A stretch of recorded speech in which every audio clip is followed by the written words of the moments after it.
मैं इस वक्त पेरिस के सबसे महंगे होटल के कमरे में खड़ा था, जिसके बेड पर एक खूबरू नौजवान लड़की का जिस्म साकित पड़ा था। उसके जिस्म पर लिबास नाम की कोई चीज नहीं थी। लड़की शक्ल सूरत के एतबार से इस कदर खूबसूरत थी कि देखने वाले को प्यार आ जाए। एक फोटोग्राफर ने लड़की के बदन को सफेद चादर से ढांप दिया और फिर बाकी फोटोग्राफर पूरे कमरे की तस्वीर उतारने लगे। मेरे साथ मेरे सीनियर ऑफिसर इंस्पेक्टर डोनाल्ड भी यहाँ पर मौजूद थे। पूरे पेरिस शहर में कोहराम बरपा था।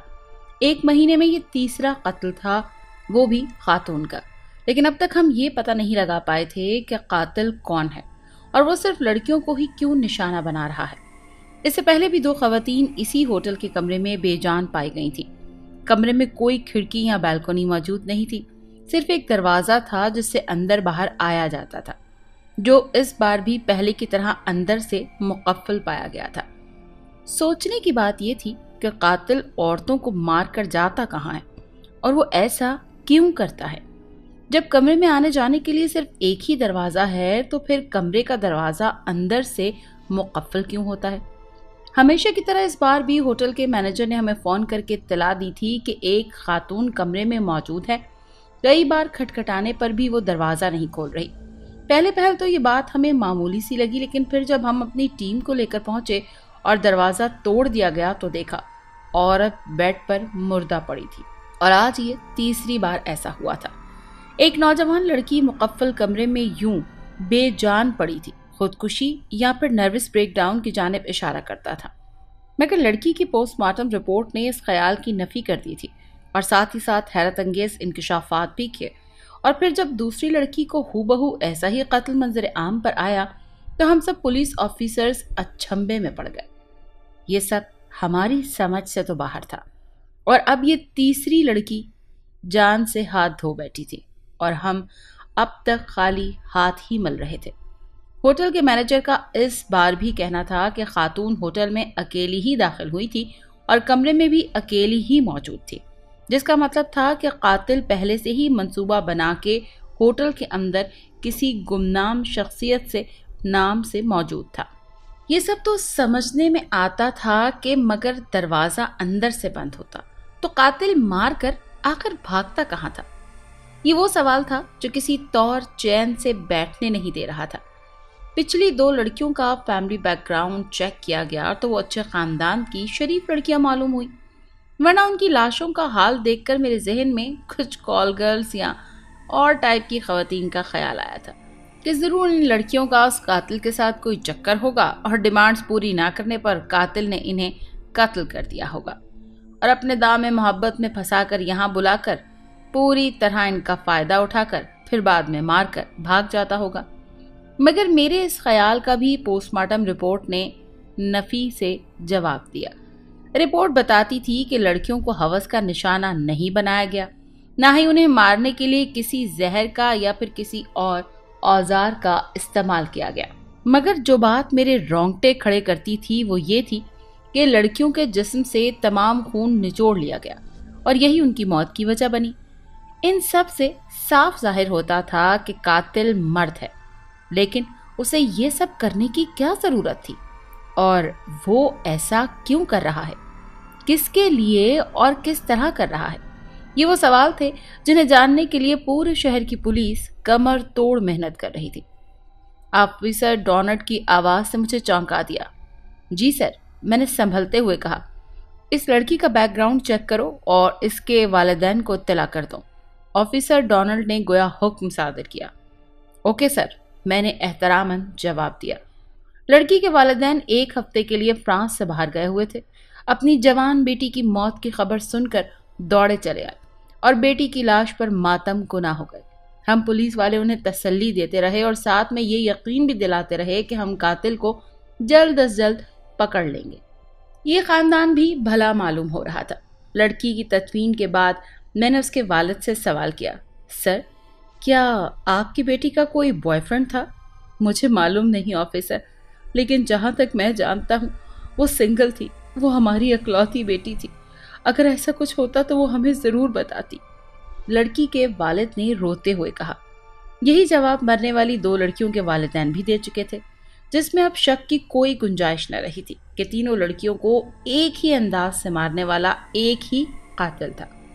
मैंने मजीद कोई सवाल करना बेहतर न जाना और वहां से वापस आ गया। खासा उलझा हुआ था मैं।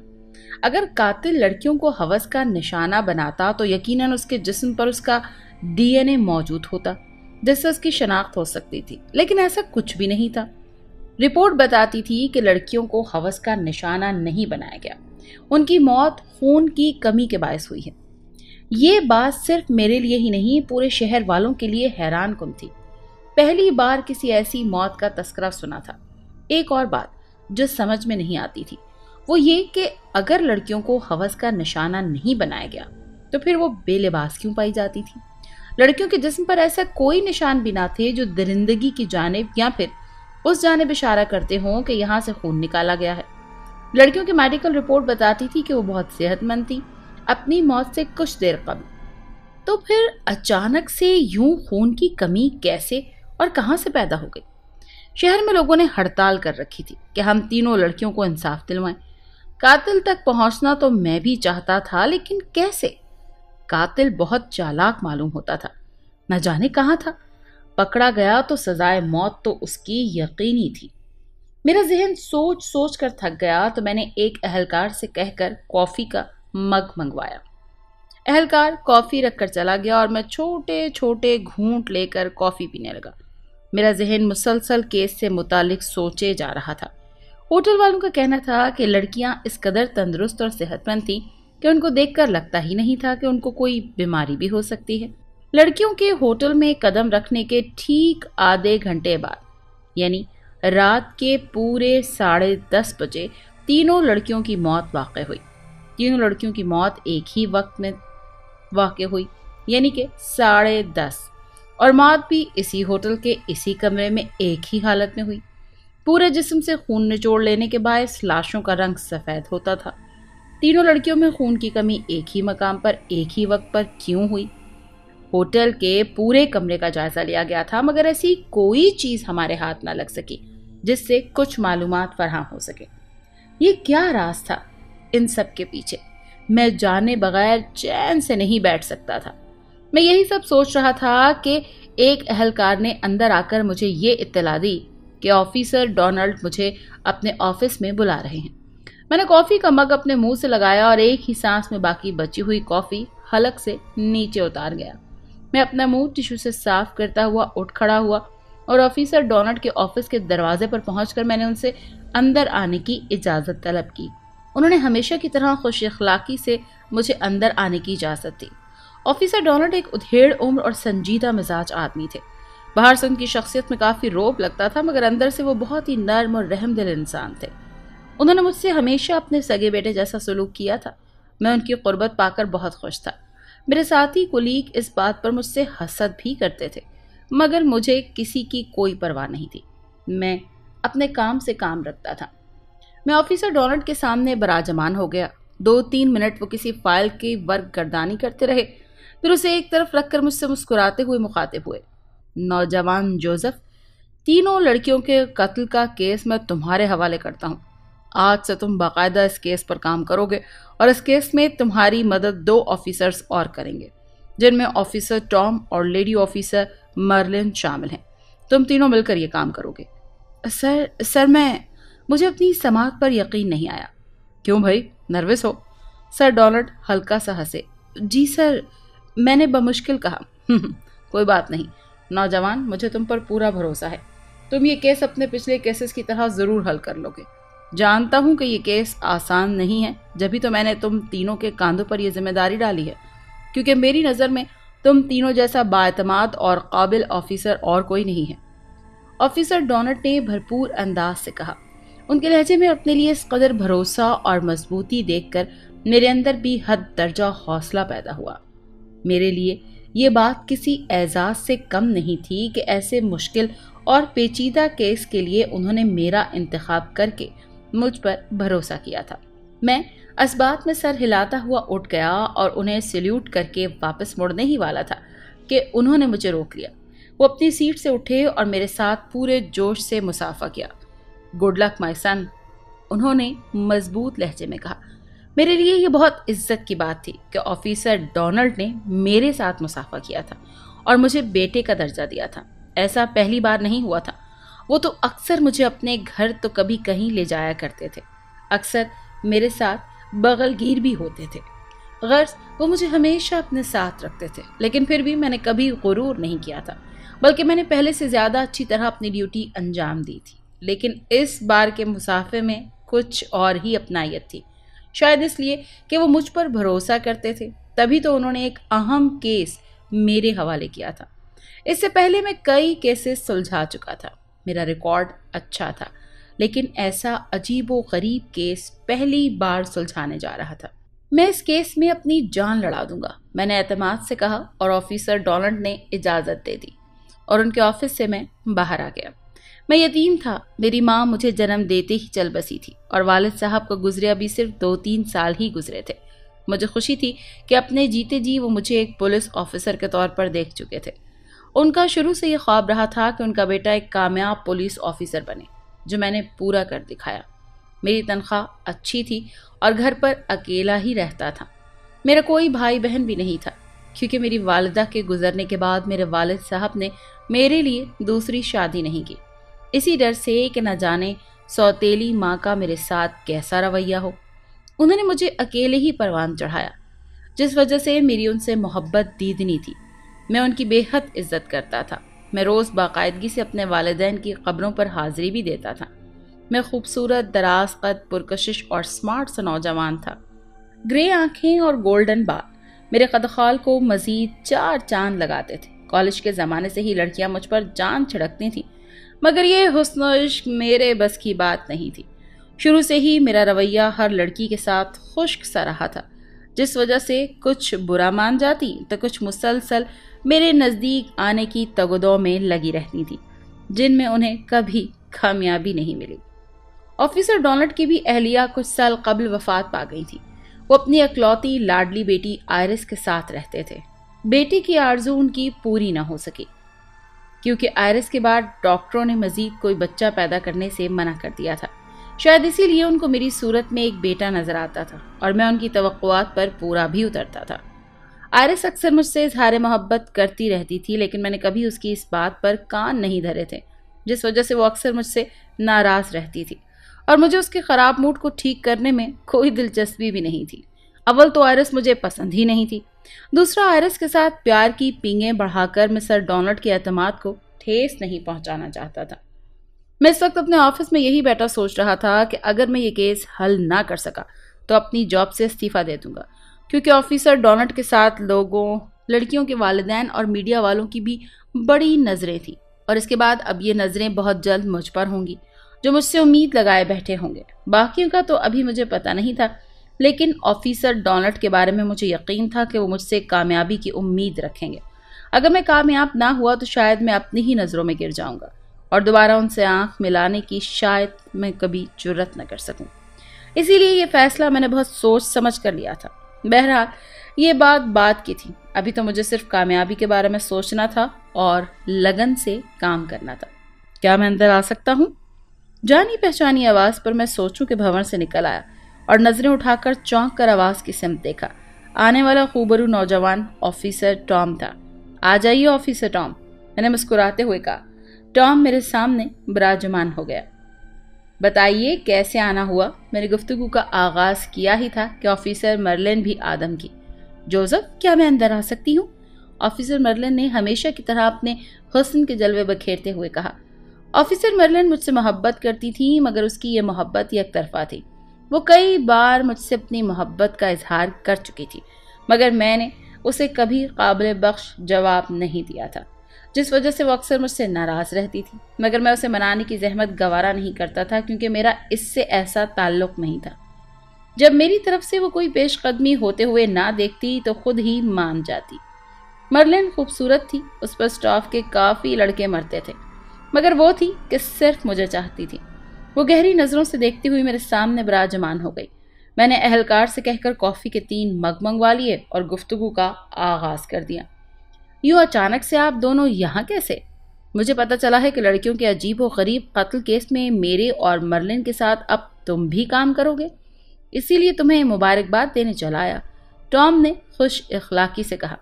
टॉम मेरे जैसा शरीफ इंसान था और मेरा अच्छा दोस्त था। एक बहन के अलावा दूसरा और कोई उसका इस दुनिया में नहीं था। मैंने टॉम की बात सुनकर सिर्फ मुस्कुराने पर इक्तफा किया।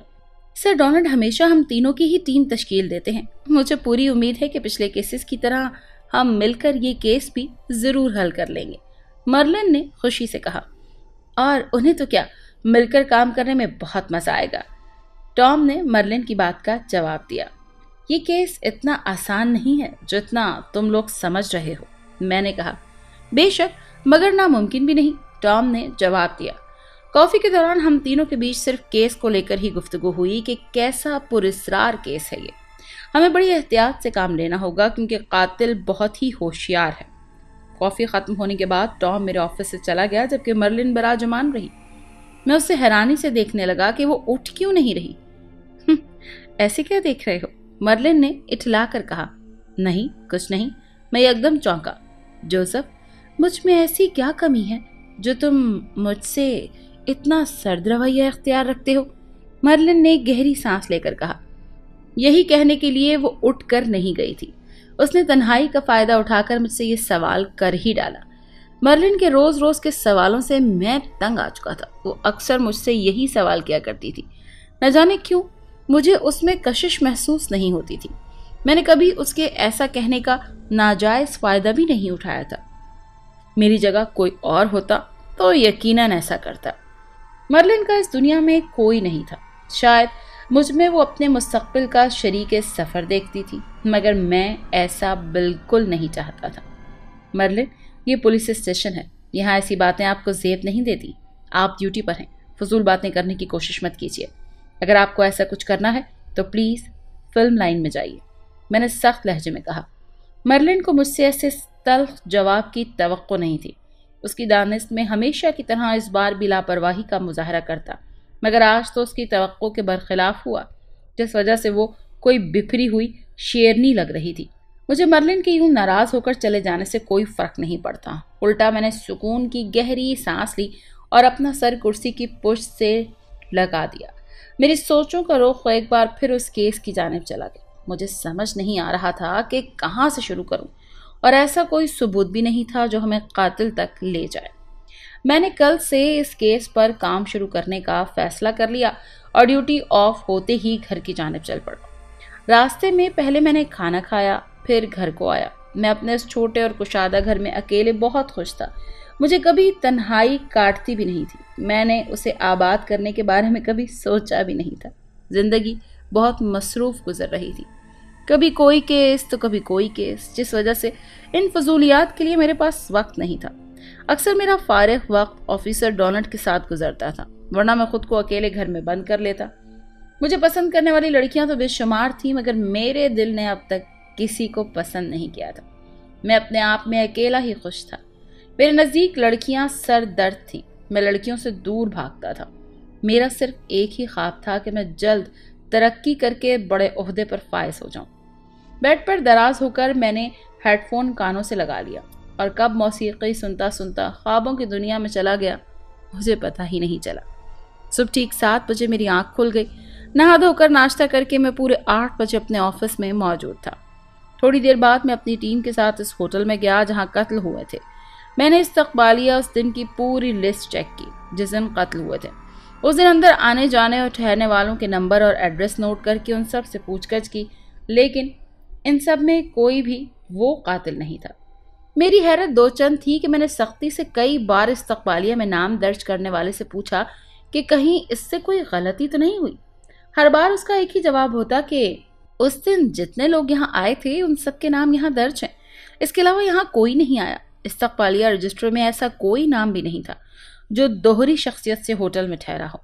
ये सब करते करते सपहर हो गई थी। मैं वापस पुलिस स्टेशन आ गया और अहलकार से खाना मंगवा कर खाने लगा।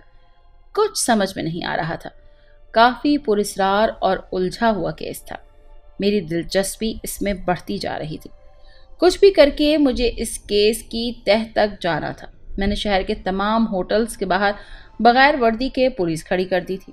साथ ही सख्ती से सबको हिदायत भी जारी कर दी थी कि हर आने जाने वाले आदमी पर कड़ी नजर रखी जाए कि वो कौन है और कहां से आ रहा है और क्या करने आ रहा है। डोनाल्ड की तरफ से इजाजत थी कि इस केस को हल करने के लिए जो कुछ भी करना पड़े करो, क्योंकि पुलिस वालों की इज्जत का सवाल था। लोगों ने हड़ताल कर रखी थी, मीडिया वाले अलग बात को उछाल रहे थे, जबकि तीनों लड़कियों के वालिदैन उन्हें इंसाफ दिलाने के लिए कोशां थे। लंच पर मुझे और टॉम को ज्वाइन करोगे? ऑफिसर मर्लिन की आवाज पर मैं चौंका। जी नहीं शुक्रिया, मैं लंच कर चुका हूँ, मैंने स्पार्ट लहजे में कहा। मर्लिन 2-3 मिनट मुझे अजीब नजरों से घूरती रही और फिर बगैर कुछ कहे वापस पलट गई। मैंने बेख्याली में कान दे उचकाए। वो एक बार फिर नाराज होकर चली गई थी।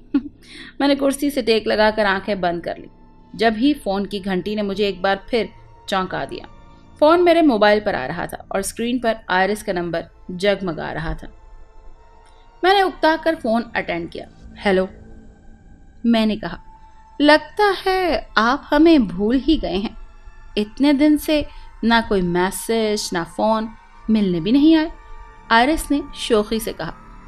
जब मैं ऑफिसर डोनाल्ड के साथ उनके घर जाता था तो मेरी कोशिश होती थी कि आयरिस से मेरा सामना ना ही हो तो अच्छा है। फ़ोन अक्सर मुझे वो खुद ही किया करती थी। मैंने कभी उससे फ़ोन या मैसेज नहीं किया था। जब भी उसका फ़ोन आता तो कभी उठा लेता तो कभी फ़ोन ऑफ कर देता। मैसेज का जवाब देना मैं वैसे ही पसंद नहीं करता, मसरूफ़ था इसीलिए। मैंने सर्द लहजे में कहा। आपको मेरी याद नहीं आती? आयरिस ने रोमांटिक होते हुए कहा। दिल तो बहुत चाहा कि ना कर दूं मगर हिम्मत नहीं हुई। नहीं, ऐसी कोई बात नहीं, मैंने तंग आकर कहा। आयरिस खिलखिलाकर हंस पड़ी। अच्छा, फिर कैसी बात है? मुझे नहीं मालूम, मुझे गुस्सा आ गया। मुझे तो आपकी बहुत याद आती है। मेरा बस चले तो मैं जिंदगी का हर लम्हा आपके साथ गुजारूं। आयरिस की जज्बात में डूबी हुई आवाज उभरी। अच्छी बात है, होता है ऐसा, मैंने संजीदगी से कहा। आप कितने बोरिंग इंसान हैं।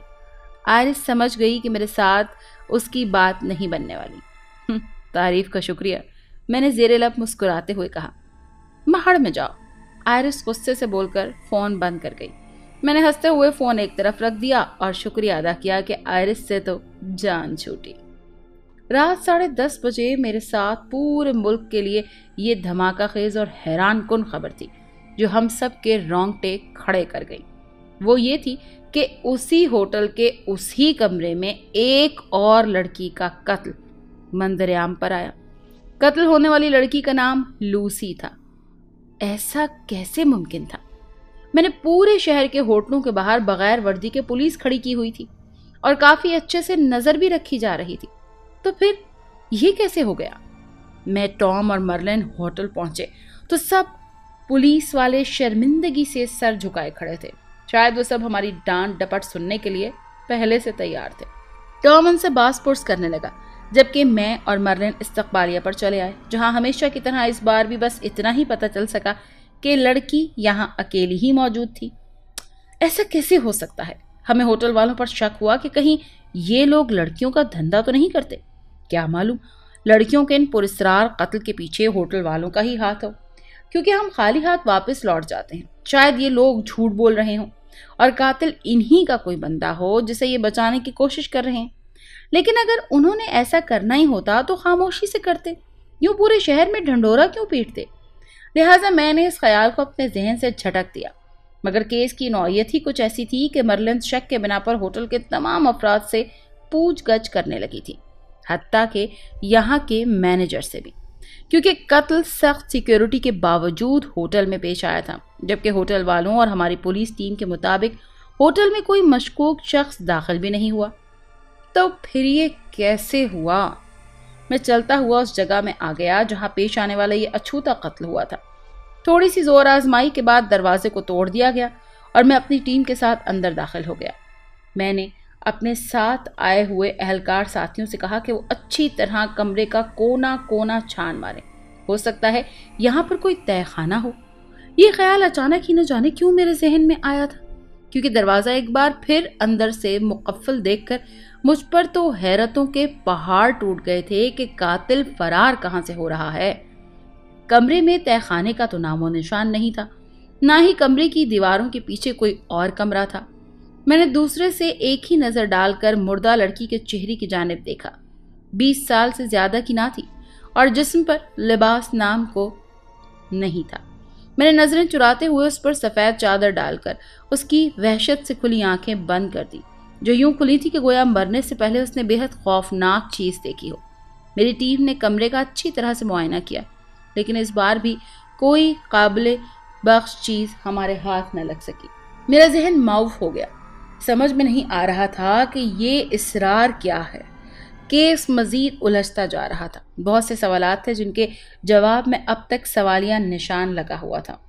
हम सब काम खत्म करके वापस पुलिस स्टेशन आ गए। खाना खाने को भी दिल नहीं चाह रहा था। भूख गोया उड़ सी गई थी। टॉम और मर्लिन भी मेरे साथ मौजूद थे और हमारा जहन केस ही की जद में उलझा हुआ था। होटल वाले तमाम लोग बेकसूर हैं। उनका लड़कियों के कत्ल से कोई लेना देना नहीं। मैंने निहायत बारीक बीनी से उनका पता लगाया है, लेकिन कुछ हाथ नहीं लग रहा। मर्लिन ने गुफ्तगू का आगाज किया। जवाब में मैंने और टॉम ने खामोशी इख्तियार की। न जाने क्यों इस बार हमारा दिल हमें लड़कियों के कत्ल का जिम्मेदार ठहरा रहा था। शायद इसलिए कि हम एक पुलिस ऑफिसर होकर अब तक उनके लिए कुछ नहीं कर पा रहे थे। इसी असना में एक अहलकार अंदर आया और उसने हम तीनों को सल्यूट करके पैगाम दिया कि ऑफिसर डोनाल्ड हमें अपने ऑफिस में तलब कर रहे हैं। हम तीनों की सांसें जैसे खुश्क हो गईं। बेशक वो मुझे बेटा समझते थे, मगर ड्यूटी के वक्त रिश्तेदारी भी नहीं चलती, और फिर यहाँ तो मामला 4 लड़कियों के कत्ल का था। लिहाजा ऑफिसर डोनाल्ड ने रियायत की कोई उम्मीद तो छोड़ी नहीं थी। हम तीनों जानते थे कि अब हमारी खूब क्लास लगने वाली है। हम तीनों ने बैक वक्त एक दूसरे को देखा और अपनी जगह खुद को ऑफिसर डोनाल्ड की डांट डपट सुनने के लिए तैयार करने लगे। हम तीनों ने उनके ऑफिस पहुंचकर उनसे अंदर आने की इजाज़त तलब की और उन्हें सल्यूट करके उनके सामने शाने चौड़े करके खड़े हो गए। उसी वक्त वो लूसी की पोस्टमार्टम रिपोर्ट की वरक गर्दानी कर रहे थे, जिस पर लिखा था लड़की की मौत खून की कमी होने की वजह से वाक़ई हुई है। ऑफिसर डोनाल्ड ने पोस्टमार्टम रिपोर्ट एक तरफ रखकर हम तीनों को गहरी निगाहों से देखा और अपनी कुर्सी से उठ खड़े हुए। ये क्या हो रहा है? तकरीबन 1.5 माह में ये चौथा कत्ल है और कातिल अब तक हमारी पहुंच से दूर है। तुम लोग अपनी ड्यूटी ठीक से अंजाम क्यों नहीं दे रहे? ऑफिसर डोनाल्ड ने नर्म मगर ऊंचे लहजे में कहा।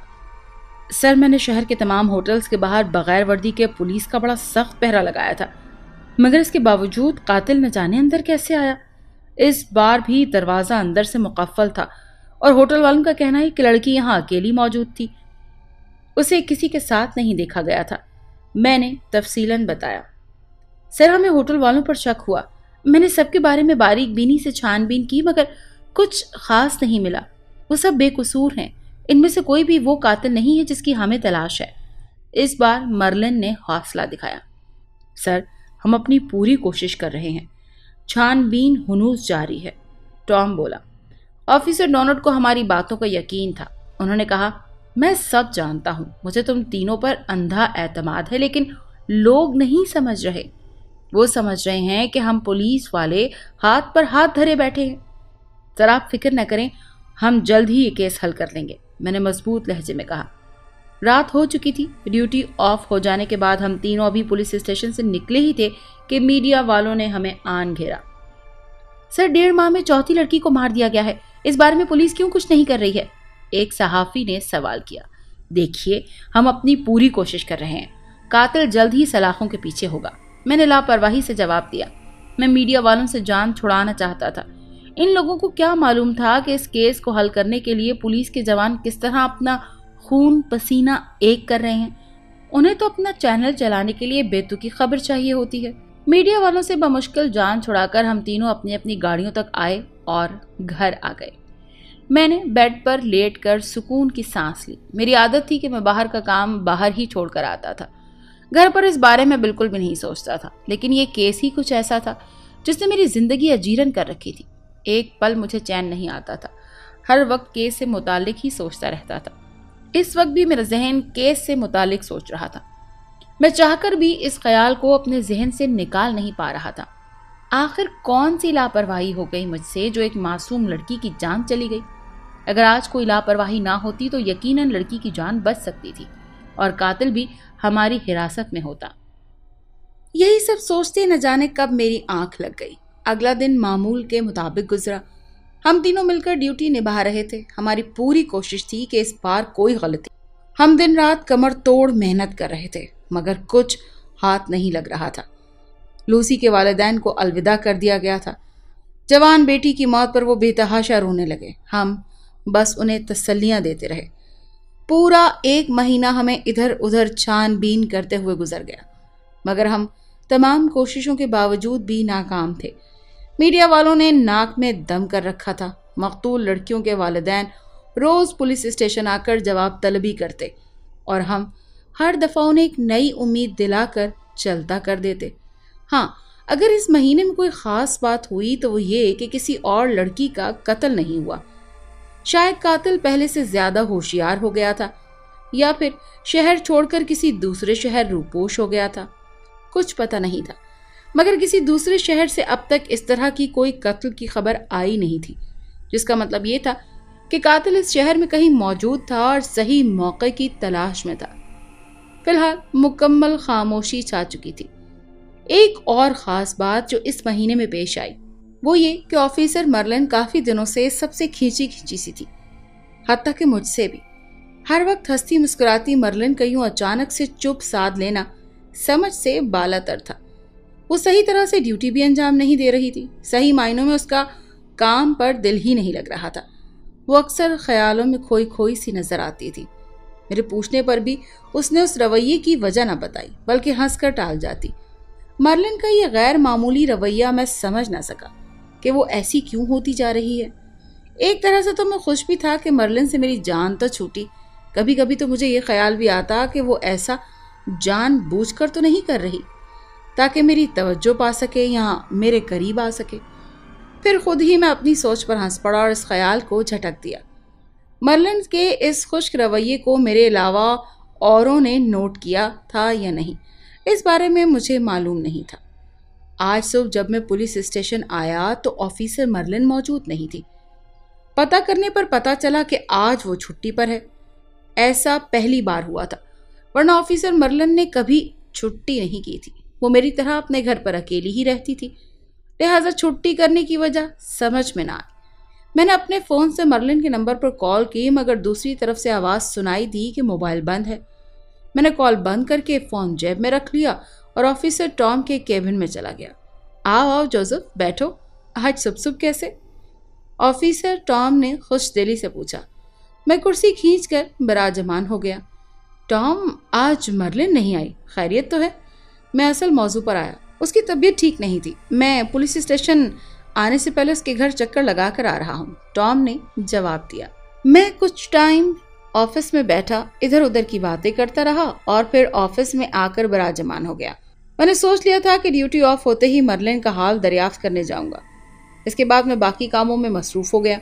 इन सब में कब रात हो गई पता ही नहीं चला। मुझे खाने पीने का भी होश नहीं रहा। ठीक 10:30 बजे फोन की घंटी बजी। मैंने फोन कान से लगाकर हेलो कहा।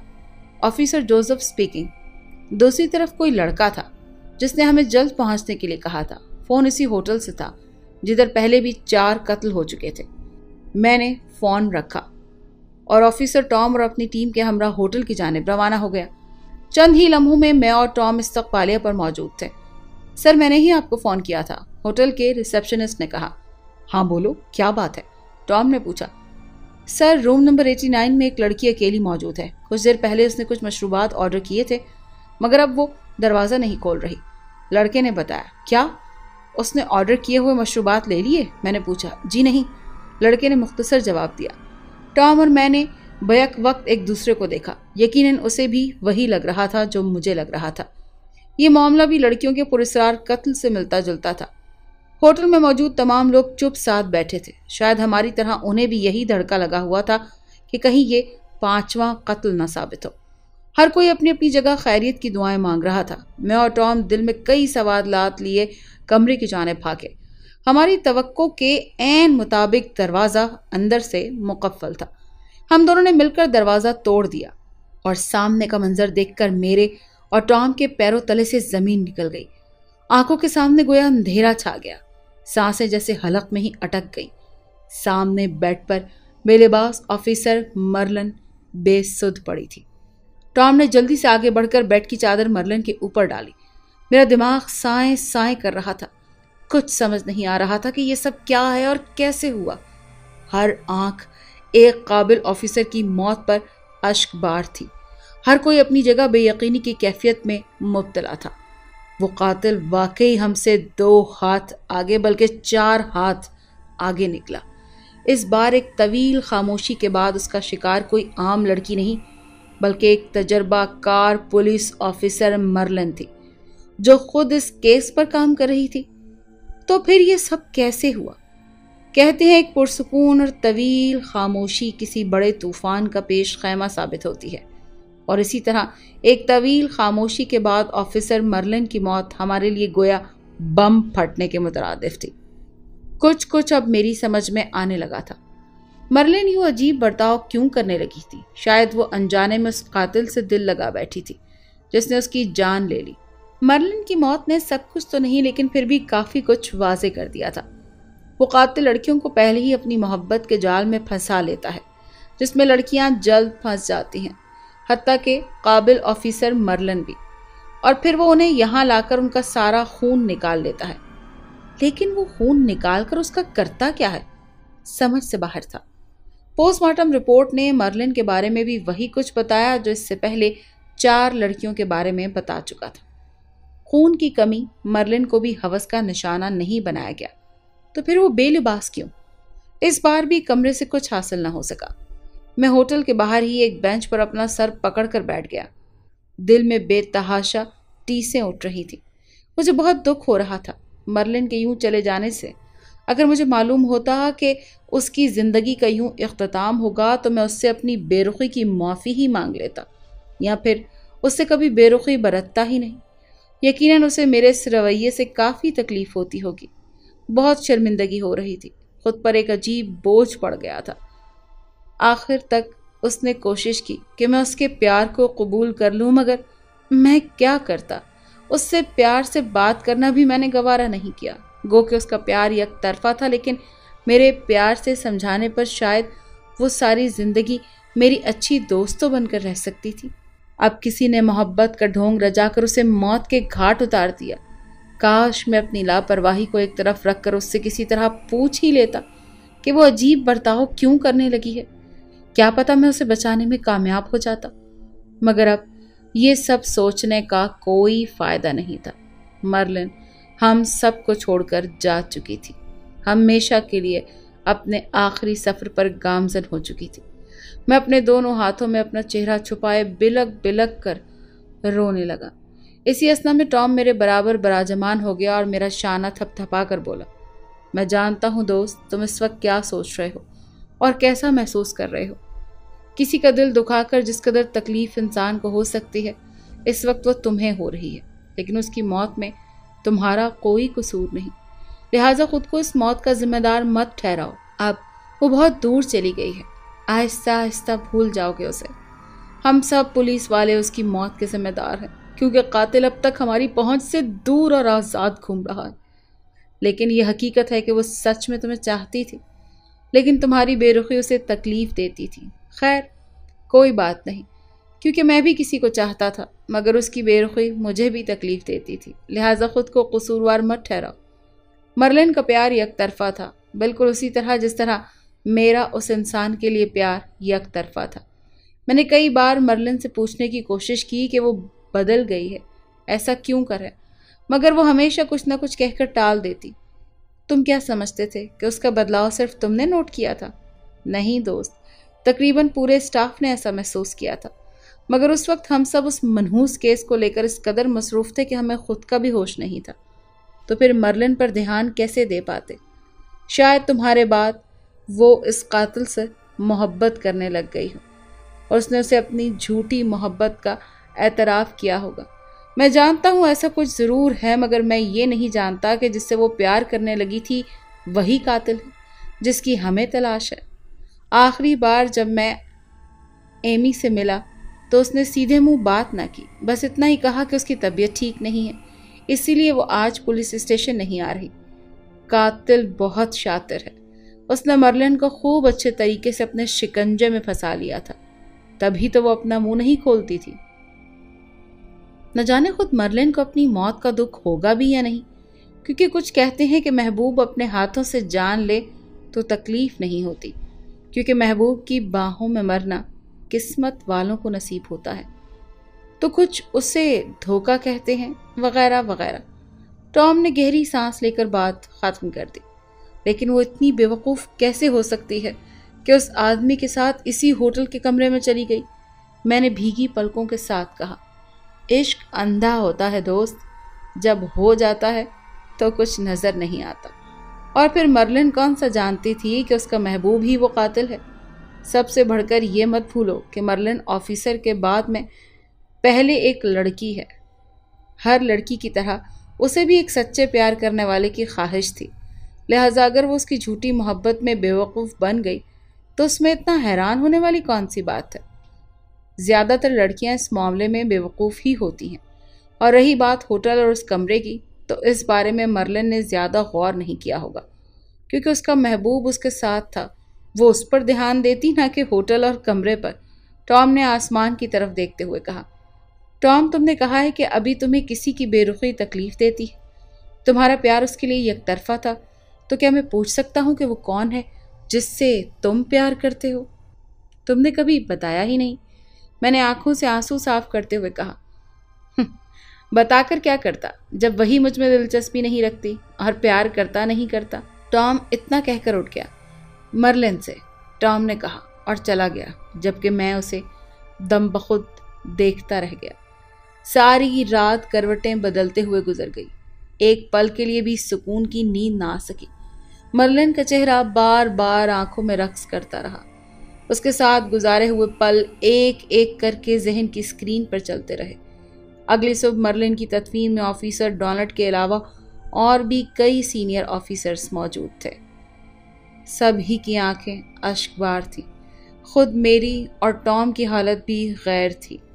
मर्लिन की तदफीन के बाद मैंने जेब से फ़ोन निकालकर आइस को फ़ोन किया और राब्ता होते ही मैंने उससे कहा, अगर मेरी किसी भी बात से तुम्हें कभी कोई तकलीफ़ पहुंची हो तो प्लीज़ मुझे माफ़ कर देना, लेकिन मैं और तुम एक नहीं हो सकते। मेरी बात पर आरिस बहुत हैरान हुई थी। उसकी हैरत में डूबी हुई आवाज़ निकली, जोसेफ, ये तुम हो? हाँ, अपना ख्याल रखना। Okay, goodbye. मैंने ये कहकर फ़ोन बंद कर दिया। उसे कुछ कहने का मौका भी नहीं दिया। न जाने वो क्या सोच रही होगी, मगर मुझे इस बात की कतई कोई परवाह नहीं थी। मेरे दिल पर बोझ था, वो मैंने उसे कहकर हल्का कर लिया। अब आगे उसकी मर्जी। मैं अपने ऑफिस में बैठा एक फाइल के वर्क गर्दानी कर रहा था जब फ़ोन की घंटी बजी। मैंने चौंक कर टेलीफोन की तरफ देखा और फ़ोन उठाकर कान से लगा लिया। Hello, Joseph speaking. दूसरी जानिब से बहुत खूबसूरत नस्वानी आवाज़ उभरी। सर जोसेफ, मेरे पास लड़कियों के पुरस्कार कातिल केस के सिलसिले में कुछ मालूमात हैं जो मैं आपको देना चाहती हूँ। उन 5 लड़कियों का कत्ल किसने किया और कैसे किया? लड़की ने गोया बम फाड़ा। मुझे अपनी समात पर यकीन ना आया। फ़ोन मेरे हाथ से छूटते छूटते बचा। अंधेरे में रोशनी की किरण नमूदार हुई थी। मैंने जल्दी से कहा, हाँ हाँ, बताओ तफसील से, मैं सुन रहा हूँ। मैंने हाथ में कॉपी पेंसिल संभाल ली। नहीं सर, मैं आपको फ़ोन पर यह सब नहीं बता सकती, जवाब में लड़की ने कहा। क्यों? मैंने संजीदगी से कहा। यह सब जानने के लिए आपको कैफ़े में आना होगा। मैं आपका वहाँ इंतज़ार कर रही हूँ। वहीं पर हम इस बारे में आराम से तफसीली गुफ्तगू करेंगे। लड़की ने कैफ़े का नाम और अपना हुलिया बताकर राब्ता मुनक़ता कर दिया। गुस्सा तो मुझे बहुत आया, मगर ज़ब्त कर गया, क्योंकि कातिल तक पहुँचने का यही एक ज़रिया थी। अगर उस लड़की से कुछ पता चलता है तो यह हमारे पुलिस डिपार्टमेंट के लिए बहुत अच्छा होगा। केस एक नए मोड़ पर जाता दिखाई दे रहा था। मैंने सर पर कैप ली और पुलिस स्टेशन से पैदल ही चल पड़ा, क्योंकि जिस कैफ़े में वो थी वो नज़दीक ही था। चंद लम्हों बाद मैं कैफ़े के अंदर पहुंच गया। मैंने कैफ़े के सदर दरवाजे पर खड़ा होकर पूरे कैफ़े में एक भरपूर निगाह दौड़ाई। एक मेज़ पर नौमर हसीन और जमील लड़की अकेली बैठी दिखाई दी। उसका हुलिया हूबहू वैसा ही था जैसा फ़ोन पर लड़की ने बताया था। वो गुलाबी शर्ट के साथ नीली जीन्स पहने हुए थी, शोल्डर कट गोल्डन बाल, सफ़ेद रंगत नीली आंखें اور چہرے پر بلا کی معصومیت۔ ایسی خوبصورتی میں نے پہلی بار دیکھی تھی۔ میرا دل خوشی سے اچھلنے لگا جب اس لڑکی نے اپنے خوبصورت چہرے پر دلنشیں مسکراہٹ سجا کر مجھے ہاتھ کے اشارے سے ہیلو کہا۔ غالباً فون کرنے والی لڑکی وہی تھی اور وہ مجھے پہچانتی تھی۔ میں ذرا مردانگی سے چلتا ہوا اس کے پاس آ کھڑا ہوا اور نرمی سے اس سے بات کرنے لگا۔ آپ ہی نے مجھے کال کر کے یہاں آنے کے لیے کہا تھا؟ جی بالکل، بیٹھیے، وہ مسکرا کر بولی۔ میں کرسی کھینچ کر اس کے سامنے براجمان ہو گیا۔ اپنی اس کیفیت کو میں لفظوں میں کیسے بیان کروں کہ اس کا حسین چہرہ اس قدر نزدیک سے دیکھنے پر میں نہ چاہتے ہوئے بھی اس کے سحر میں گرفتار ہوتا جا رہا تھا۔ میری یہ کیفیت زندگی میں پہلی بار ہوئی تھی اور اپنی اس بدلتی کیفیت پر میں خود حیران تھا۔ خوبصورت چہرے تو میں نے پہلے بھی بہت دیکھے تھے، مگر اس چہرے میں کوئی اور ہی بات تھی۔ میں نے خود کو بمشکل سنبھال لیا کیونکہ میں ڈیوٹی پر تھا۔ جی، آپ کا نام؟ میں نے پوچھا۔ سیلینا، اس نے میری آنکھوں میں دیکھ کر کہا اور پھر دور کھڑے ویٹر کو پاس بلا کر 2 کپ کافی کا آرڈر دیا۔ تھوڑی ہی دیر میں ویٹر کافی کے 2 پیالے لے کر آ گیا اور رکھ کر چلا گیا۔ میں نے گفتگو کا آغاز کر دیا۔ آپ نے قاتل کو کہاں دیکھا ہے؟ آپ اس کے بارے میں کیسے جانتی ہیں؟ کیا آپ اس کے ساتھ کسی قسم کے تعلق میں رہ چکی ہیں؟ وہ دکھتا کیسا ہے اور رہتا کہاں ہے؟ مجھے سب تفصیل بتائیں۔ پہلی بار کسی نے قاتل کے بارے میں معلومات دینے کی کوشش کی تھی، جس کی وجہ سے مجھے بہت تجسس ہو رہا تھا اور میں نے سارے سوال ایک ہی سانس میں کر ڈالے۔ سیلینا الجھن آمیز ہنسی ہنس کر اچانک سے مجھے دیکھنے لگی کہ مجھے کیا ہو گیا ہے۔ سیلینا نے کافی کا کپ اپنے ہونٹوں سے الگ کر کے ایک طرف رکھا اور میرے ہاتھ پر اپنا ہاتھ رکھ کر مسکراتے ہوئے بولی، اتنی جلدی بھی کیا ہے؟ میں حیرت سے اسے دیکھتا رہ گیا۔ میرا ڈیوٹی پر اب دل نہیں لگتا تھا۔ میرا زیادہ وقت اب سیلینا کے ساتھ ہی گزرتا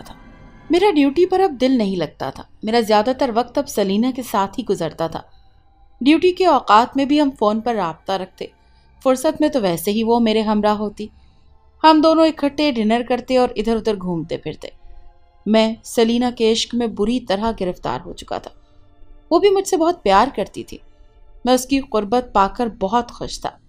میری زندگی سیلینا کے آ جانے سے مکمل اور خوبصورت ہو گئی تھی۔ میں خود کو دنیا کا خوش نصیب مرد سمجھتا تھا کیونکہ وہ ایک نظر میں میرے دل میں آ بسی۔ وہ مجھے بنا چاہے بنا مانگے یوں ہی مل گئی تھی۔ میری نظر میں سیلینا سے بڑھ کر کوئی لڑکی خوبصورت نہیں تھی۔ وہ جتنی خوبصورت تھی اتنی ہی دل کی اچھی تھی۔ شاید ہم دونوں بنے ہی ایک دوسرے کے لیے تھے، تبھی تو سیلینا سے پہلے میں عشق لفظ سے ہی کوسوں دور تھا۔ مگر سیلینا کے آ جانے کے بعد مجھے احساس ہوا کہ پیار کیا ہے۔ سیلینا کے اس دنیا میں میرے علاوہ اور کوئی نہیں تھا۔ ایک بھائی تھا جو چند سال پہلے مر گیا، اسی لیے اس کی تمام محبت صرف میرے لیے تھی اور میری اس کے لیے، کیونکہ میں بھی اس کی طرح تنہا تھا۔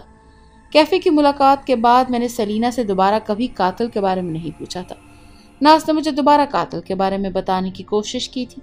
ہم جب بھی ملتے تھے ہمارے بیچ صرف پیار اور محبت کی باتیں ہوتی، اور اتنے پیارے لمحوں کے بیچ کوئی بیوقوفی ہوگا جو ڈیوٹی نبھائے گا۔ میں تو جیسے بھول ہی گیا تھا کہ میں ایک پولیس آفیسر ہوں اور مجھے 5 لڑکیوں کو انصاف دلوانا ہے۔ میں تو یہ تک بھول گیا تھا کہ میڈیا والے، لڑکیوں کے والدین، لوگ اور آفیسر ڈونلڈ نے مجھ سے کیا امیدیں لگا رکھی ہیں، اور مجھے خاص طور پر آفیسر مرلن کی موت کا بدلہ لینا ہے۔ مجھے کچھ یاد نہیں رہا تھا۔ سیلینا جب بھی میرے سامنے آتی، اس کا خوبصورت ہنستا مسکراتا چہرہ دیکھ کر میں سب بھول جاتا۔ ساری تھکن پریشانی لمحوں میں دور ہو جاتی۔ میں دنیا و مافیا سے بے خبر اپنی ہی دنیا میں مست ہوتا جا رہا تھا۔ آج سیلینا کی سالگرہ تھی۔ میں نے اسے سرپرائز دینے کا فیصلہ کیا۔ میں نے ایک عالیشان ہوٹل میں خوبصورت کمرہ بک کروایا۔ بے شک میری تنخواہ زیادہ نہیں تھی، مگر پھر بھی میں نے سیلینا کے لیے مہنگے ہوٹل کا کمرہ صرف 1 رات کے لیے بک کرایا۔ میں جانتا تھا کہ وہ یہ سرپرائز دیکھ کر بہت خوش ہوگی، کہ وہ اکثر مجھ سے ایسی ہی کسی ملاقات کے بارے میں کہتی رہتی تھی، جس کا مطلب تھا دنیا والوں کی نظروں سے اوجھل کہیں دور اکیلے صرف وہ اور میں۔ مجھے اس کا ایسا کہنا بہت ہی اچھا لگتا تھا، لیکن یہ سرپرائز میں اسے اچانک اور خاص دن پر دینا چاہتا تھا، اور آج یہ سرپرائز دینے کا وقت آ گیا تھا۔ سیلینا کی برتھ ڈے پر ایسا گفٹ دینا مجھے بہت بہتر لگا تھا، چنانچہ میں نے تمام تیاریاں مکمل کر لیں۔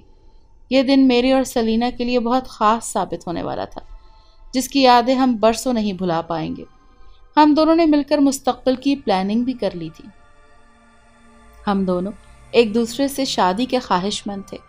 میری نظر میں سیلینا سے بہتر اور کوئی شریک سفر نہیں تھا۔ میں اس وقت ہوٹل کے کمرے میں بیٹھا ہوا تھا۔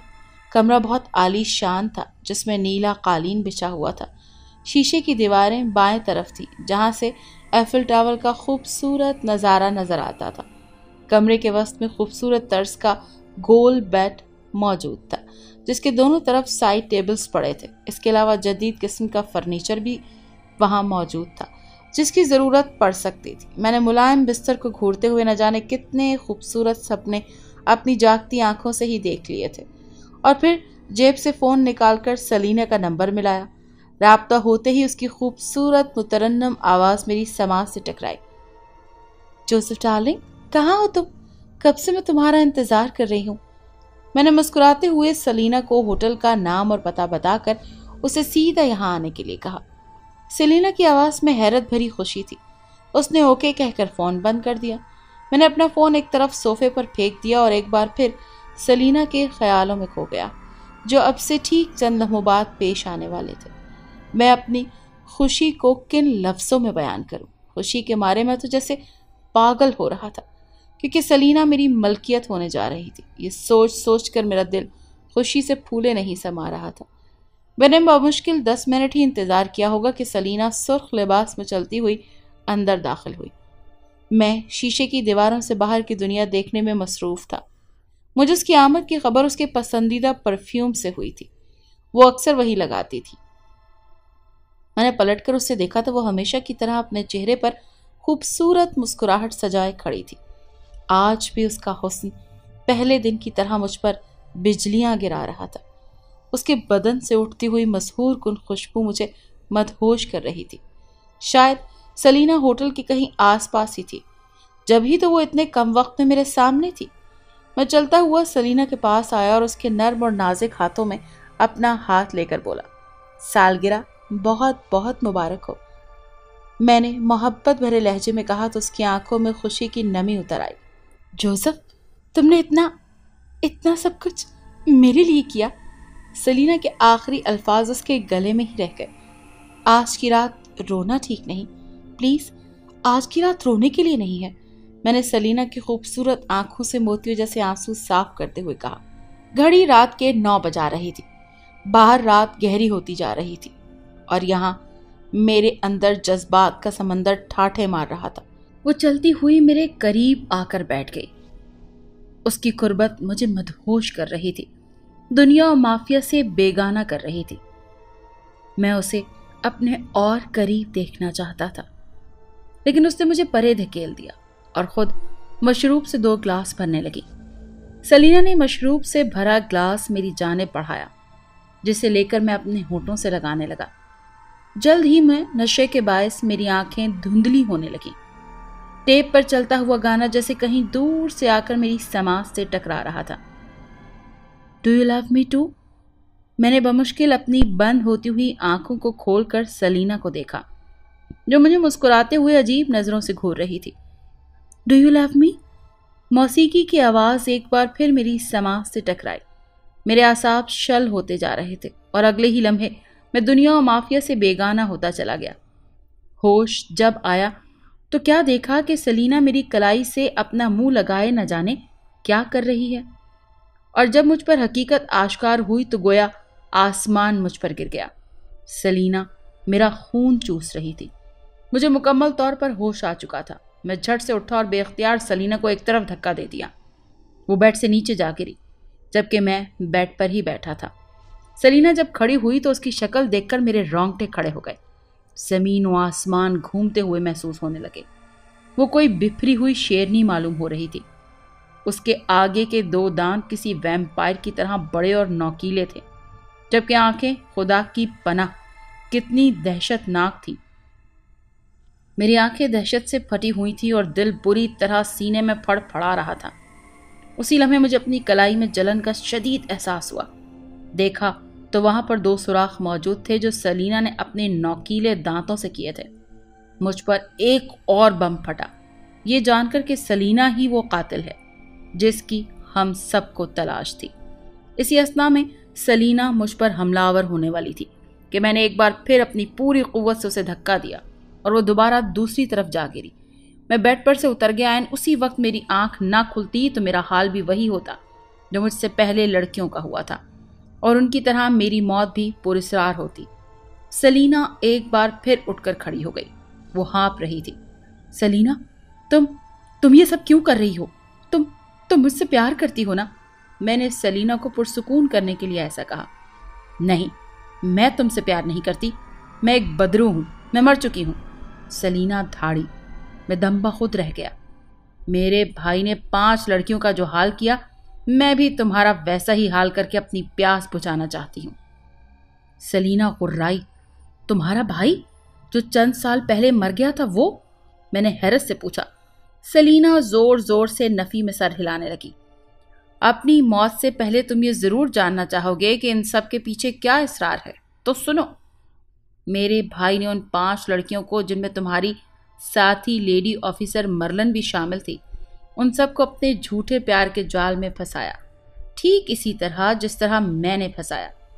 پھر وہ ان لڑکیوں کو ہوٹل لے آیا، جہاں اس نے ان کے ساتھ کچھ رنگین لمحات گزارے تو دوسری طرف ان کا سارا خون چوس کر اپنا پیٹ بھرا۔ سلینا حقارت بھری ہنسی ہنسنے وہ بولی۔ مجھے اپنا سر گھومتا ہوا محسوس ہوا۔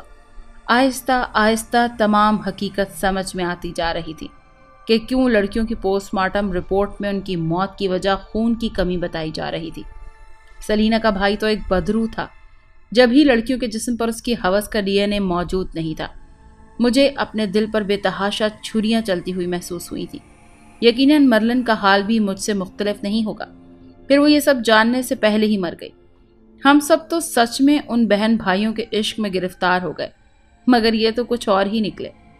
مرنے والی لڑکیاں تو پھر لڑکیاں تھیں جو پیار اور محبت کے معاملے میں عموماً بے وقوف ہوتی ہیں، مگر میں تو مرد ہو کر سلینا کے ہاتھوں بے وقوف بننے چلا تھا۔ جب مجھ جیسا آفیسر بے وقوف بن گیا تو مرلن اور باقی لڑکیوں کا بے وقوف بن جانا یقینی بات تھا۔ اتنی دیر سے قاتل میری نظروں کے سامنے تھا اور میں اس بات سے بے خبر رہا۔ وہ تو بھلا ہو کہ میں نے زیادہ نہیں پی تھی، جس وجہ سے میری آنکھ کھل گئی، ورنہ نشے میں ہی میں یہ دنیا چھوڑ جاتا اور لوگوں کے لیے مزید سوالات پیدا ہو جاتے۔ دل میں ایک درد ضرور اٹھا تھا، جس میں اپنی زندگی کی پہلی اور آخری محبت کی، وہ کیا نکلی۔ بہرحال مجھے حقیقت کو قبول کرنا تھا، کیونکہ آخر یہی سچ تھا۔ میں فیصلہ کر چکا تھا کہ مجھے کیا کرنا ہے۔ میں نے بمشکل تمام اپنے ٹوٹے ہوئے دل کی کرچیوں کو یکجا کیا اور سلینا سے بولا، تمہارے بھائی نے ان لڑکیوں کے ساتھ جو کیا سو کیا، مگر میں تمہیں اپنے ساتھ ایسا نہیں کرنے دوں گا۔ میں نے اسے ایسا کہتے ہی ایک پل کی بھی تاخیر کیے بغیر شیشے کی دیوار توڑ کر نیچے چھلانگ لگا دی۔ ہوٹل کی 3ری منزل سے کودنے کے باعث مجھے بے تحاشا چوٹیں آئیں، جس کے ساتھ ہی میرا ذہن تاریکیوں میں ڈوبتا چلا گیا۔ لیکن اس سے پہلے میں نے سلینا کو ٹوٹے شیشے سے نیچے خود کو جھانکتے ہوئے پایا، اور پھر اس کے بعد مجھے کچھ یاد نہ رہا۔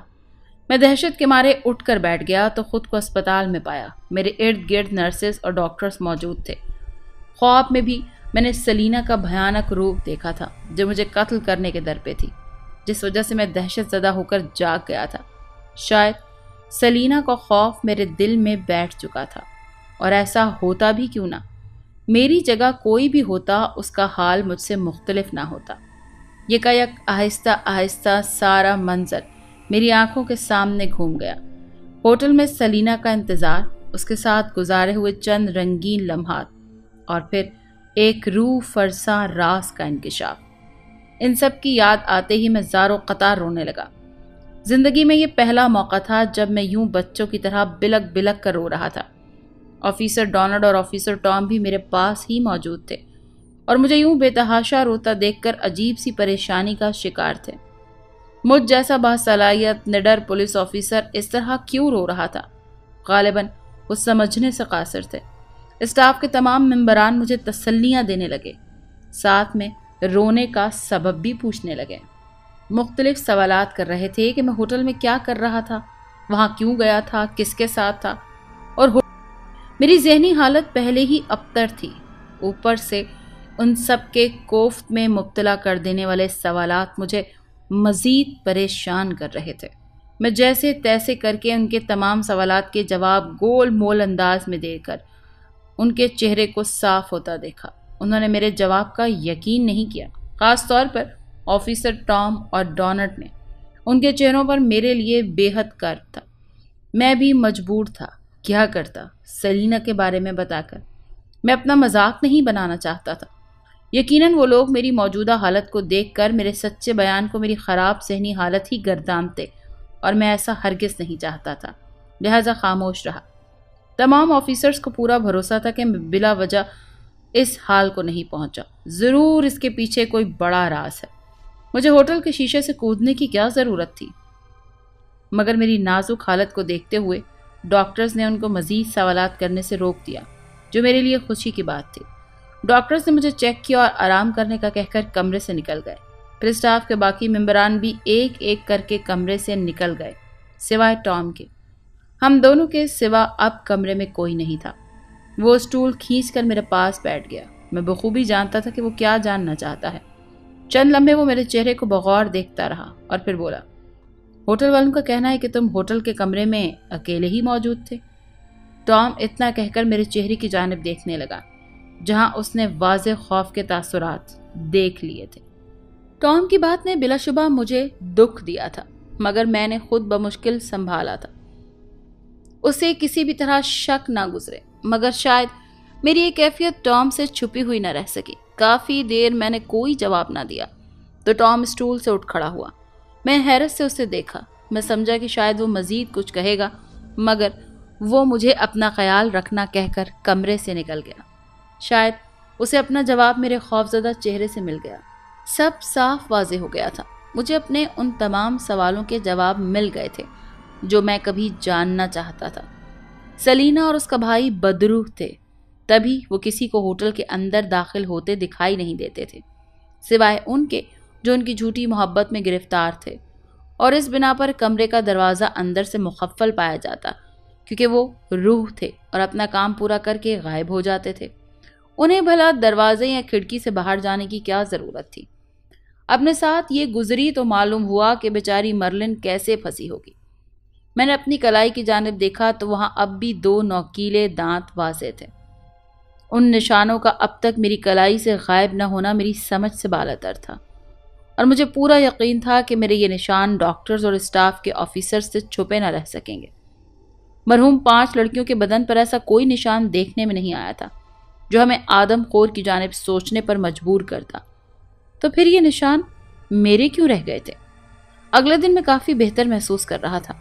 میں نے آفیسر ڈونٹ کے سامنے اپنا استعفیٰ پیش کر دیا۔ انہوں نے قدرے حیرت سے چونک کر میری جانب دیکھا کہ یہ کیا؟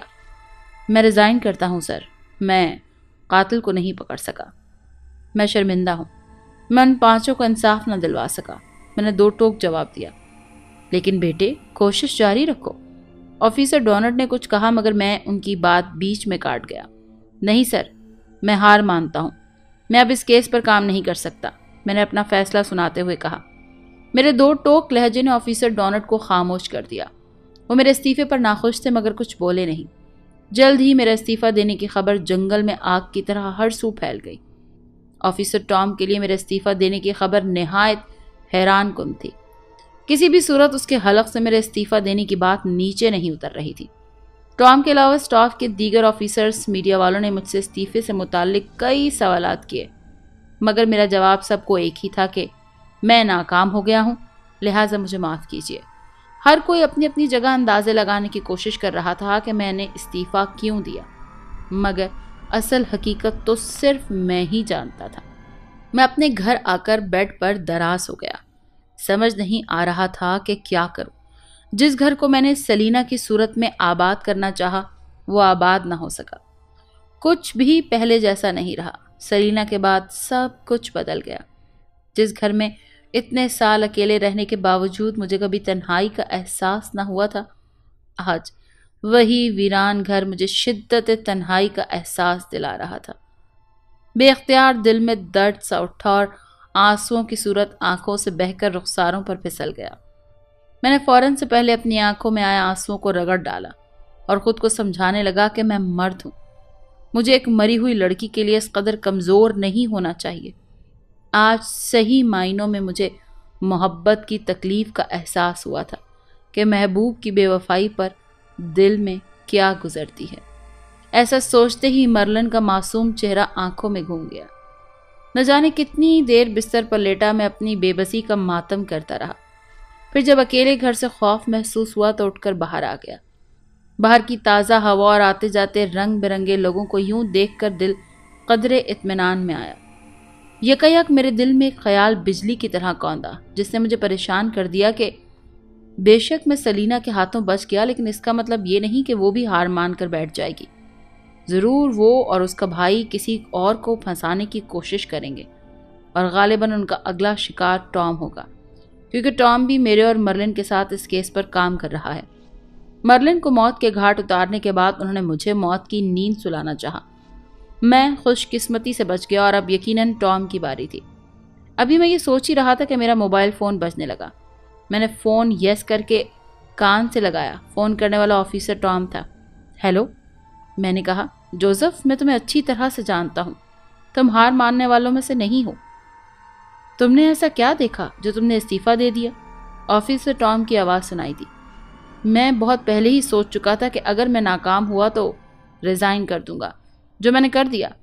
سچ میں کچھ نہیں کر سکتا۔ اور میرے دوست، تم اپنا خیال رکھنا، کسی بھی ایسے شخص کی باتوں میں مت آنا جو تمہیں کہے کہ وہ تمہیں کیس سے متعلق کچھ بتائے گا، میں نے تنبیہ کرتے ہوئے کہا۔ کیا مطلب؟ ٹام نے سمجھنے والے انداز میں پوچھا۔ مطلب صاف ہے کہ میرے ساتھ بھی کچھ ایسا ہی ہوا ہے۔ لیکن کیوں؟ ٹام نے الجھتے ہوئے پوچھا۔ بس پلیز مجھے سمجھنے کی کوشش کرو، مجھے مجبور مت کرو، میں نے اکتا کر کہا۔ مجھے ٹام کے سوالوں سے کوفت ہو رہی تھی۔ جوزف، جس قدر تم مجھے بیوقوف سمجھتے ہو نا، اتنا میں ہوں نہیں، ٹام نے تیز لہجے میں کہا۔ کیا مطلب؟ ٹام کے اچانک بدلتے لہجے نے مجھے بوکھلا کر رکھ دیا۔ تو اور کیا؟ تم کیا سمجھتے ہو کہ تمہارے یوں جھوٹ بولنے سے سچ پر پردہ ڈال جائے گا؟ ٹام نے ہنوز سخت اور تیز لہجے میں کہا۔ تم کہنا کیا چاہتے ہو؟ میں نے حیرت سے پوچھا۔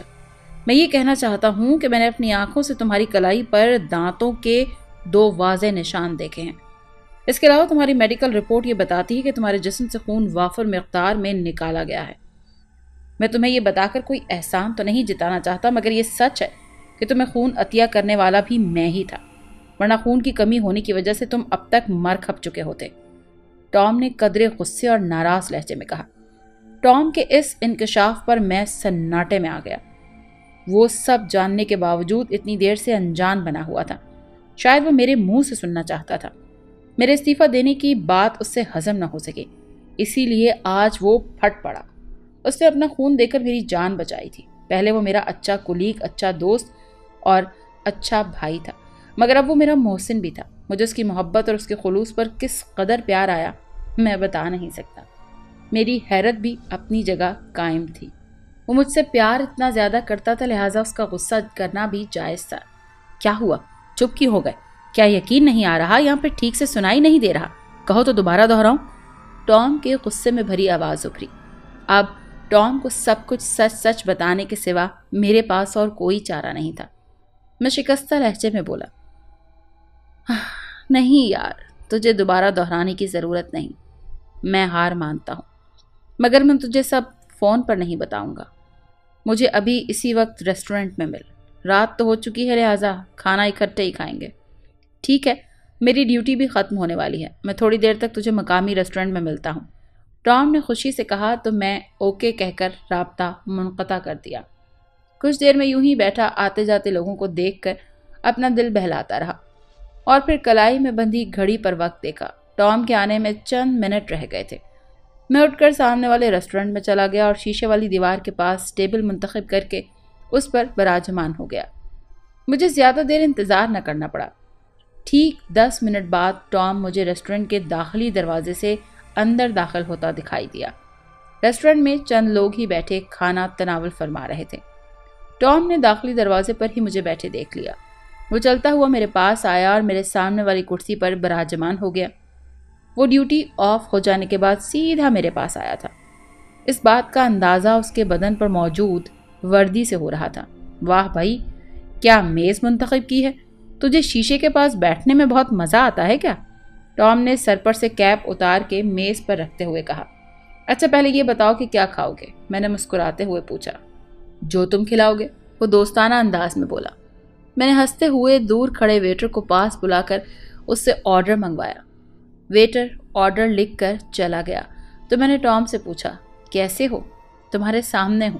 ٹام مسکراتے ہوئے بولا، مگر تم مجھے کچھ ٹھیک نہیں لگتے۔ پہلے کھانا کھا لے، پھر اس بارے میں بات کریں گے۔ میں نے سنجیدگی سے کہا، نہیں جی، میں اب اور انتظار نہیں کر سکتا، پہلے ہی خدا خدا کر کے ڈیوٹی آف ہوئی ہے، ٹام نے دو ٹوک لہجے میں کہا۔ اسی لمحے ویٹر کھانا رکھ کر چلا گیا۔ تم بے شک کھانا نہ کھاؤ، مجھے کیا، مگر مجھے تو بہت بھوک لگی ہے، میں پہلے اطمینان سے کھانا کھاؤں گا۔ میں نے جیسے فیصلہ سنا دیا۔ اوکے جی، ہم ہار گئے، ٹام نے دونوں ہاتھ کوہنیوں تک اٹھا کر کہا۔ پھر ہم دونوں خاموشی سے کھانا کھانے لگے۔ کھانے کے دوران ہمارے بیچ کسی قسم کی کوئی گفتگو نہیں ہوئی۔ کھانے کے بعد میں نے بل ادا کیا اور ہم دونوں ریسٹورنٹ سے باہر آ کر بینچ پر براجمان ہو گئے۔ رات کے کوئی 11 بجے کا وقت ہوگا۔ اکا دکا لوگ آ جا رہے تھے۔ موسم میں کافی خنکی تھی۔ ٹام نے جیب سے سگریٹ کا پیکٹ نکال کر میری جانب بڑھایا۔ میں نے پیکٹ سے ایک سگریٹ نکال کر اپنے ہونٹوں میں دبا لیا، جسے ٹام نے لائٹر کی مدد سے سلگایا۔ اس کے بعد ٹام نے بھی سگریٹ اپنے ہونٹوں میں دبا کر سلگائی اور پھر میری جانب سوالیہ نظروں سے دیکھنے لگا۔ اب مزید انتظار اس سے محال تھا۔ وہ جلد سے جلد سب کچھ جاننا چاہتا تھا۔ میں نے بھی اب مزید انتظار کروانا مناسب نہیں سمجھا اور شروع سے لے کر آخر تک تمام رودات ٹام کی گوش گزار کر دیں۔ طویل داستان سننے کے بعد ٹام کو جیسے چپ لگ گئی۔ میں نے سگریٹ کا آخری کش لے کر دھواں ہوا میں اڑا دیا اور پھر ٹام کے چہرے کا بغور جائزہ لینے لگا کہ میری اس طویل کہانی پر اس کا کیا رد عمل ہے، مگر ٹام کا چہرہ کسی بھی تاثر سے یکسر عاری تھا اور یہ بات میرے لیے نہایت حیران کن تھی۔ مجھے تو لگا تھا کہ میری کہانی سننے کے بعد وہ ضرور اسے میری غلط فہمی یا پھر میرا وہم قرار دے گا، مگر اس کا چہرہ تو ایک دم سپاٹ تھا۔ وہ وہاں کسی بھی قسم کی حیرت بھرے یا پھر بے یقینی کے تاثرات نہیں تھے اور یہ بات میرے لیے نہایت تشویشناک تھی۔ میں اندازہ نہیں لگا پا رہا تھا کہ وہ سوچ کیا رہا ہے۔ ہمارے بیچ اس قدر گہری خاموشی حائل تھی کہ پاس سے گزرتی شائیں شائیں کرتی ہوائیں بھی شور برپا کر رہی تھیں۔ وہ ہنوز چپ چاپ بیٹھا پیدل آتے جاتے لوگوں کو دیکھ کر سگریٹ کے کش پر کش لے رہا تھا۔ اس کی خاموشی اس وقت مجھے بے حد زہر لگ رہی تھی۔ میں تو سمجھا تھا کہ وہ شدید رد عمل کا مظاہرہ کرے گا، مگر اس کا رد عمل تو میری سوچ سے بالکل برعکس تھا۔ وہ مجھے پاگل سمجھ رہا تھا یا نہیں، کچھ بھی نہیں، میں اندازہ لگانے سے قاصر تھا۔ بالآخر اس طویل خاموشی کو توڑنے کے لیے میں نے ہی بات شروع کی۔ کیا ہوا ٹام، تم کچھ بولتے کیوں نہیں؟ کیا تمہیں میری بات کا یقین نہیں؟ ٹام نے سگریٹ کا آخری کش لے کر باقی بجھا ہوا سگریٹ پھینک دیا اور پھر دھواں ہوا میں اڑا کر دور کہیں نقطے پر نظر جما کر بولا، ایسی کوئی بات نہیں، مجھے تمہارے ایک ایک لفظ پر پورا یقین ہے۔ ٹام کے ایسا کہنے پر مجھ پر حیرتوں کے پہاڑ ٹوٹ پڑے۔ اس کا جواب میری سوچ کے بالکل برعکس تھا۔ مجھے اس سے اس بات کی ہرگز توقع نہیں تھی۔ میں بے یقینی سے بولا، تو پھر کچھ کہتے کیوں نہیں، چپ کیوں ہو؟ بس سوچ رہا ہوں کہ ان کی جھوٹی محبت میں پھنس جانے اور ان کے ساتھ ہوٹل چلے جانے میں تمہارا مرلن اور ان لڑکیوں کا کوئی قصور نہیں تھا۔ وہ بدرو ہیں جس وجہ سے تم سب کو اپنی گرفت میں آسانی سے لے سکتی ہیں، ان کے لیے یہ کام کوئی مشکل نہیں۔ ٹام نے دھیمے لہجے میں میری طرف دیکھتے ہوئے کہا۔ تو میں نے اس بات میں سر ہلایا۔ جانتے ہو، جب تم اپنے فرض سے غافل ہونا شروع ہوئے تھے نا، تبھی مجھے شک ہو گیا تھا کہ کوئی چکر ضرور ہے، کیونکہ تم پہلے کبھی اپنی ڈیوٹی سے لاپرواہ نہیں ہوئے تھے جس قدر پچھلے چند دنوں میں ہو گئے تھے۔ تمہارے پاس کس قدر اہم کیس تھا، اس کے باوجود تمہارا اپنے فرض سے غافل ہو جانا مجھے کھائے جا رہا تھا۔ سمجھ نہیں آ رہا تھا کہ ایسا کیوں ہے۔ کئی بار دل میں آیا کہ تم سے پوچھوں، مگر پھر کچھ سوچ کر ایسا نہ کر سکا۔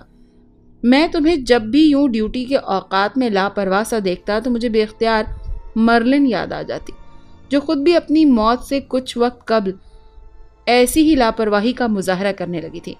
मगर मजाल है कि उसने भी तुम्हारी तरह कुछ बताया हो, और ऐसा सिर्फ और सिर्फ उन बदरूहों के फैलाए सहर की वजह से था, जिस वजह से तुम लोग उस बारे में बिल्कुल कोई बात नहीं करते थे। लेकिन अफसोस मरलिन न बच सकी, मगर खुशकिस्मती से तुम बच गए। टॉम ने इतना कहकर तवक्कुफ किया और एक सिगरेट फिर सुलगा ली। मैं सकते के आलम में टॉम की बात सुन रहा था। वो मेरी सोच से भी ज्यादा ज़हीन और समझदार था। टॉम ने एक गहरा कश लेकर धुआं हवा में उड़ाया और सिलसिला कलाम दोबारा जोड़ा।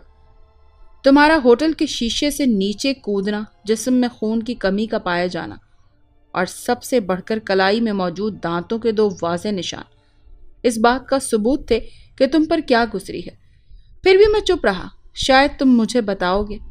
मैं तुम्हें बता नहीं सकता था कि मैं कितना खुश था कि तुम मौत को शिकस्त देकर आए हो और अब हम मिलकर इस केस का कोई हल निकाल सकते हैं। मगर मुझे तो बिल्कुल चुप साध ली कि जब तुमने इस्तीफ़ा दे दिया। अफसोस तो मुझे इस बात का है और रहेगा कि तुमने मुझे इस काबिल भी नहीं समझा कि अपनी ज़िंदगी का सबसे बड़ा हादसा तुम मुझसे शेयर करते। तुम क्या समझते हो, मैं यकीन नहीं करूँगा, तुम्हें पागल कहूँगा? नहीं नहीं, ऐसी कोई बात नहीं। मैंने टॉम की बात बीच में ही काट दी। ऐसी ही बात है। अगर ना होती तो तुम ठीक से ना सही मगर टूटे फूटे लफ्ज़ों में ज़रूर कुछ तो बताते, मगर तुमने बताने की कोशिश ही नहीं की। मैं तुम्हारा अच्छा दोस्त होता तो तुम मुझे बताते ना। तुमने तो गैरों वाला सलूक किया है यार। टॉम ने नाराज लहजे में कहा। अरे यार, कैसी बातें कर रहा है?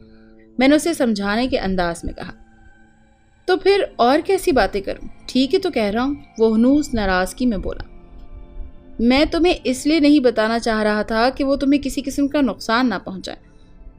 तुम उनके बारे में जान गए हो, मैंने ऐसा बताते हुए कहा। ना जानकर ज्यादा नुकसान होता, जैसे तुम्हें मर्लिन को और लड़कियों को हुआ।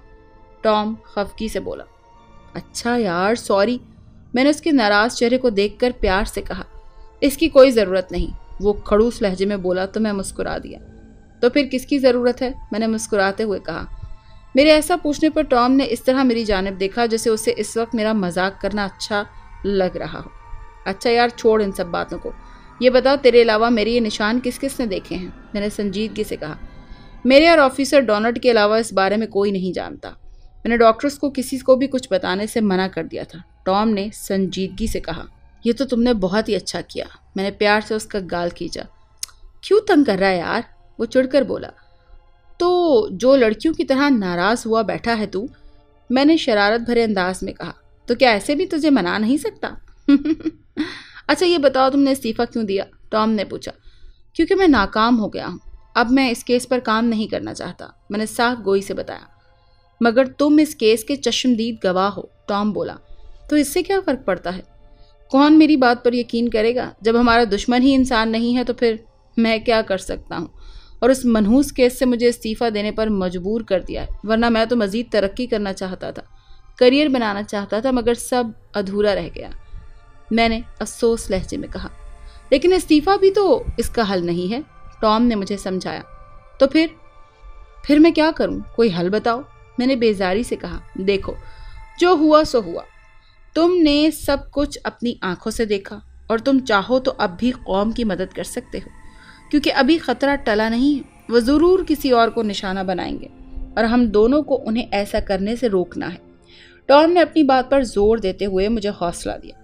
और ऐसा मुमकिन है? मैंने ना समझने के अंदाज से कहा तो टॉम ने अपने गले में लटकी स्लीव मुझे दिखाई। मैं फौरन से बेशतर समझ गया कि वो क्या कहना चाहता है। अरे हाँ यार, ऐसा तो ख्याल ही नहीं आया मेरे दिमाग में। मुझे अंधेरे में रोशनी की किरण नमूदार होते हुए दिखाई दी। तुम्हारे पास दिमाग हो तब ना, तुम तो खुदा से भी मायूस होकर बैठ गए। हमेशा खुद को ही बेस्ट नहीं समझते, दूसरों से भी मशवरा ले लेना चाहिए। बाज़ औक़ात बेहद मुफीद होता है दूसरों से मशवरा ले लेना। टॉम ने गोया मुझ पर तंज किया। मैं मुस्कुराने लगा और उसकी अक्लमंदी पर दाद दिए बगैर न रह सका। लोग वैसे ही बहुत परेशान हैं, ये तो सब जानते हैं कि इस केस पर हम तीनों सीनियर ऑफिसर्स काम कर रहे थे, और फिर मर्लिन का मर जाना, फिर तुम्हारा इस्तीफ़ा दे देना लोगों के खौफ और परेशानी में मज़ीद इजाफा कर रहा है। मीडिया भी बात को बढ़ा चढ़ा कर पेश कर रहा है, इसीलिए बेहतर यही है कि अब इस केस को खामोशी से ख़त्म कर दिया जाए। टॉम ने हतमी लहजे में कहा तो मुझ में एक नई उम्मीद, एक नया हौसला पैदा हो गया। होटल के कमरे में शीशे की दीवार का होना एक इत्तेफाक है। اور تمہارا وہاں سے بچ نکلنا ایک معجزہ۔ مگر تم یہ مت بھولو کہ تم اب بھی زندہ ہو۔ تمہاری زندگی کا مقصد ختم نہیں ہوا، اور اگر خدا نے تمہیں نئی زندگی دی ہے تو ضرور اس کے پیچھے کوئی نیک مقصد ہے۔ اسی لیے بہتر ہے کہ تمہیں اب ان کا خاتمہ کرنا ہوگا۔ ٹام کا ایک ایک لفظ مجھے اپنے دل میں اترتا ہوا محسوس ہوا۔ اس نے کس قدر آسانی سے مسئلے کا حل بتا دیا تھا۔ مجھے اس کی قابلیت اور ذہانت پر فخر محسوس ہوا۔ اگلی صبح میں نے اور ٹام نے چرچ جا کر فادر کو اعتماد میں لیا اور سب کچھ سچ سچ بتا دیا، جو کچھ میرے ساتھ پیش آیا اور ان 5 لڑکیوں کے ساتھ۔ سب کچھ فادر کے گوش گزار کر دیا۔ فادر نے نہایت تحمل سے ہماری بات سنی، کیونکہ وہ بھی اس پراسرار قتل سے واقف تھے۔ پھر کچھ دیر تک وہ کچھ پڑھ کر مجھ پر پھونکتے رہے اور اس کے بعد ہمیں ٹھیک 2 دن بعد آنے کے لیے کہہ دیا۔ ٹام اور میں اٹھ کر چرچ سے باہر آ گئے۔ کیا خیال ہے، کیا فادر ہماری کوئی مدد کر سکتے ہیں؟ میں نے ٹام سے پوچھا۔ دیکھو کیا ہوتا ہے، ابھی تو انہوں نے 2 دن بعد بلایا ہے۔